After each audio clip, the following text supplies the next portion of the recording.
परमादरणीय प्राचार्य महोदय, आदरणीय विभागाध्यक्ष doctor Vinita ma'am, doctor Shri Nishikant Jaiswal sir, doctor Manoj Kumar sir, हमारे बरसर साहब डॉक्टर मुकुंद सर, उदय सर, रतन सर, रजत सर और सुमन सर, और महिला प्राध्यापिका में कृष्णारा मैडम, साजिया मैम और उनका नाम मैं आप लोगों का चूँकि वक्तव्य प्रारंभ करने से पहले एक छोटी सी पंक्ति से आप लोगों का स्वागत करना चाहूँगा कि है दिल में श्रद्धा, इस श्रद्धा से फूलों से चंदन कर रहा हूँ। है दिल में श्रद्धा, इस श्रद्धा से फूलों से चंदन कर रहा हूँ। मैं अखिलेश इस सेमिनार हॉल में आप सभी का हार्दिक अभिनंदन, मंदन और चंदन कर रहा हूँ।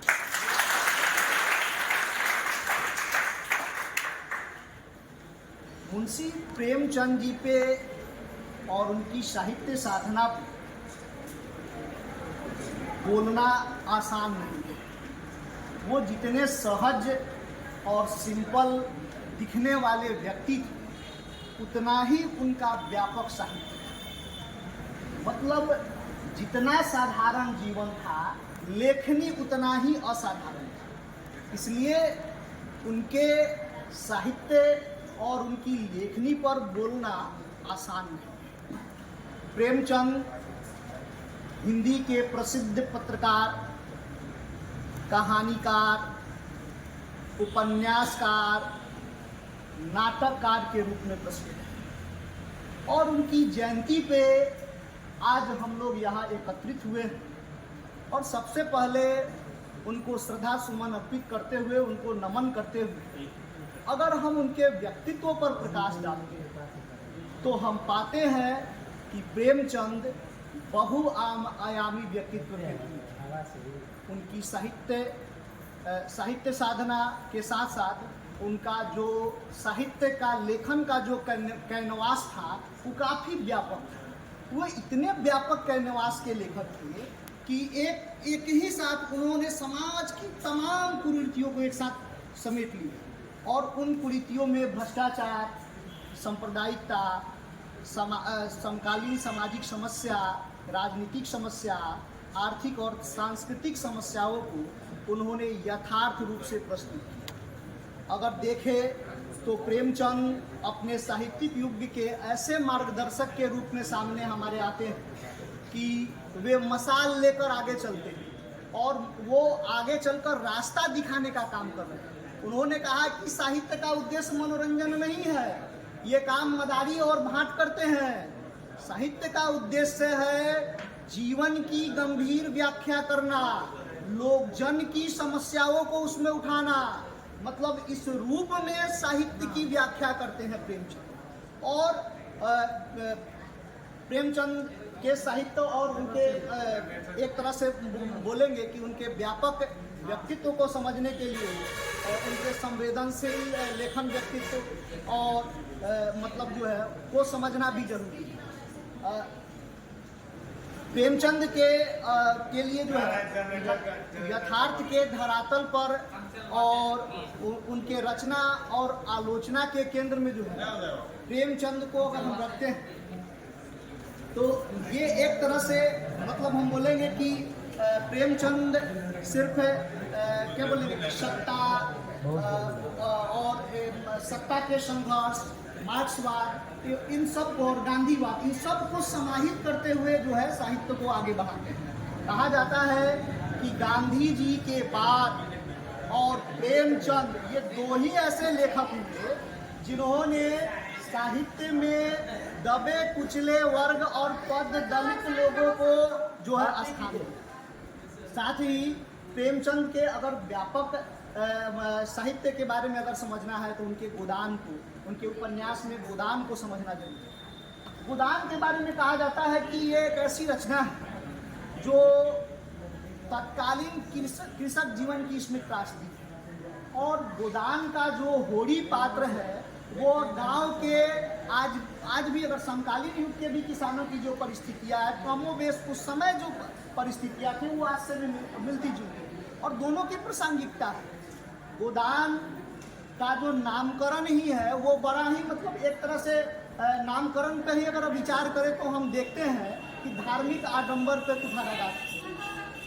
एक व्यक्ति जो जीते जी पूरे जीवन एक गाय खरीदना चाहता था, उसकी इच्छा थी कि मेरे द्वार पर एक गाय हो। वह गाय खरीद भी लेता है अपने दोस्त भोला से उधार में, पैसा बकाया रहता है। लेकिन देखिए प्रेमचंद किस तरह से मतलब कथा की बुनावट करते हैं कि पटीदार जो होते हैं वो किस तरह से जलनशील होते हैं। प्रेमचंद ने इसको यहाँ पर दर्शाने का प्रयत्न किया है। होड़ी के गाय को उसका छोटा भाई हीरा ही जो है वो क्या करता है कि ये जहर देकर मार देता है। दूसरी तरफ भोला की बेटी से होड़ी का पुत्र जो है गोबर प्रेम करता है झुनिया से, और झुनिया से प्रेम विवाह कर लेता है। पहले तो उसको एक्सेप्ट नहीं करती है धनिया, लेकिन बाद में उसको एक्सेप्ट कर लेती है। फिर ये होड़ी का पुत्र जो है एक तरह से क्या है, विद्रोही स्वभाव का है। वह कहता है कि हम महाजनों की बात नहीं मानेंगे। वह बाहर जाकर बात करने की बात करता है। और जरा देखिए अगर इसमें की पंक्तियों पर विचार करें तो प्रेमचंद इसमें कहते हैं कि कर्ज वह मेहमान है जो एक बार आ जाए तो फिर जाने का नाम नहीं लेता। और दूसरी तरफ जब गोबर विरोध करता है तो वहाँ पर ये कहते हैं कि अगर जिसके पैर तले मतलब जो है गर्दन दबी हो उसको सहलाने में ही भलाई है। प्रेम पर अगर देखा जाए तो प्रेम गोदान में प्रेमचंद जी कहते हैं कि प्रेम सीधी साधी गौ नहीं है, वह खूंखार शेर है जो अपने शिकार पर दूसरे की नज़र नहीं पड़ने देना चाहता। अब कथानक के विकास में अगर आप देखिएगा तो होड़ी जो है वह कर्ज में चला जाता है। गांव में लोग जो है उसके मतलब पहले जो विवाह के कारण उसको दंड दिया जाता है, दंड में उसकी ज़मीन बिक जाती है। होड़ी जो कल तक किसान था वह मजदूर हो जाता है, और वह मजदूरी करने लगता है और बीमार हो जाता है और मर जाता है।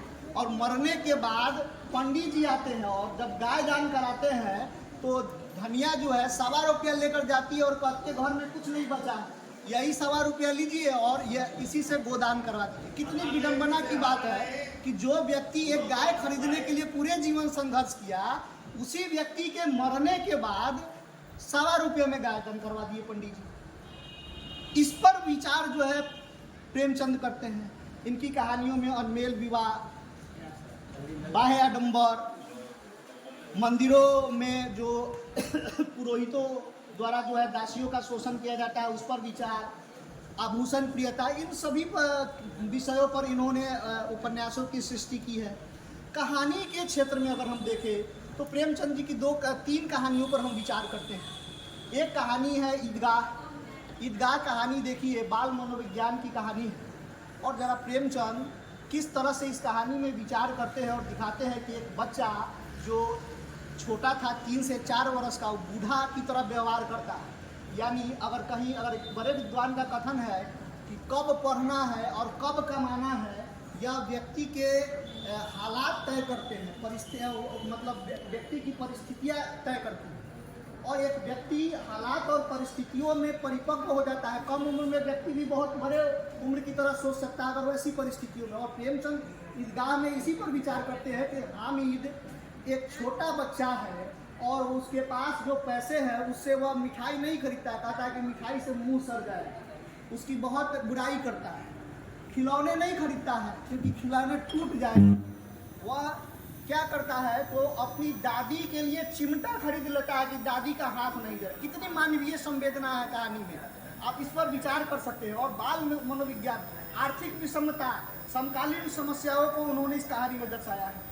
दूसरी तरफ इनकी एक कहानी है जो जब्त भी हो गई थी, सोजे वतन का मतलब कहानी संग्रह में संग्रहित है। और सोजे वतन को अंग्रेज सरकार राष्ट्रीय कहानी संग्रह होने के कारण जो है वह जब्त कर ली थी। और सोजे वतन में कहानी है दुनिया का सबसे अनमोल रतन। दुनिया का सबसे अनमोल रतन कहानी के माध्यम से उन्होंने राष्ट्रीयता को स्वर दिया।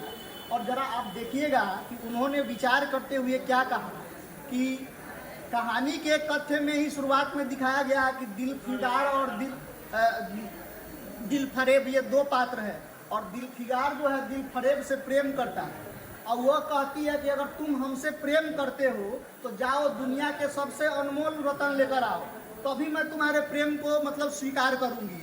आप ध्यान से सुनो, अगर तुम लेकर नहीं आए तो इधर आना नहीं तो सूली पर लटका दूंगी। ये कथाना की बुनावट है।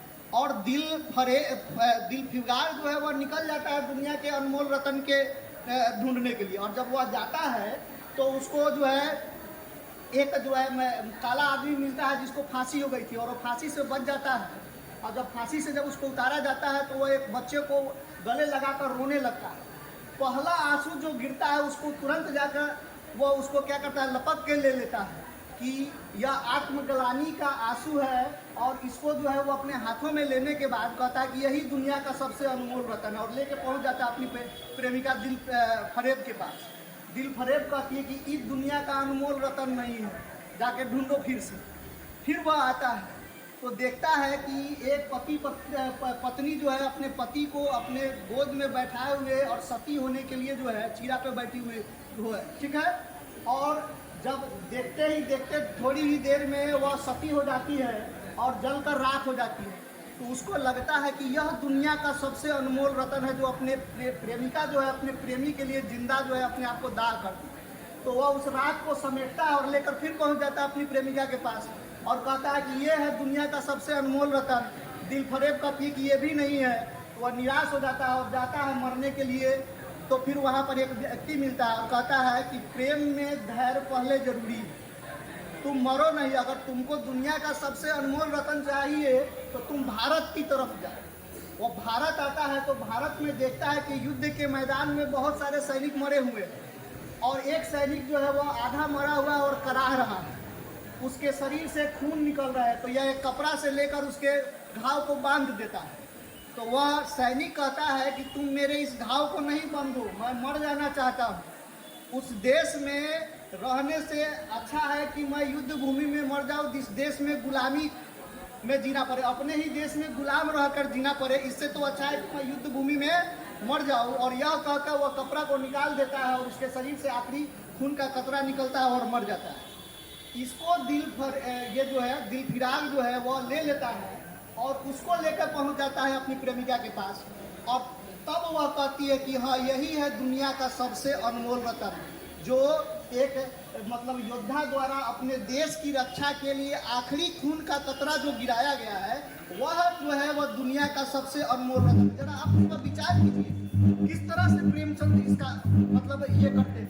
प्रेमचंद मतलब एक तरह से हम कहेंगे कि प्रेमचंद जो है अगर उनको राष्ट्रीयता का स्वर भी दिखाना है तो बड़े ही मनोयोग से उसका प्रयोग किए हैं। आप पूस की रात को ले लीजिए इनकी कहानी। एक व्यक्ति इतना गरीब है कि न उसके पास कपड़ा है न ओढ़ने के लिए कुछ है, तो वह क्या करता है कि अपने झबरा कुत्ता को लेकर रात में सो जाता है। और जब रात में नीलगाय जो है आकर उसका फसल चल रहा था तो दुखी नहीं होता है, खुश होता है कि इस पूस की रात में डेली आकर और इस ठंडी में यहाँ मरने से अच्छा है कि आज पूरा चढ़ जाए, कल से हमको इस ठंडी में मरना नहीं पड़ेगा। मतलब सोचिए किस यथार्थ को गढ़ते हैं। तो हम इस प्रकार कह सकते हैं कि प्रेमचंद अपने युग के महान साहित्य साधक हैं और उन्होंने यथार्थ की भूमि पर और आदर्शों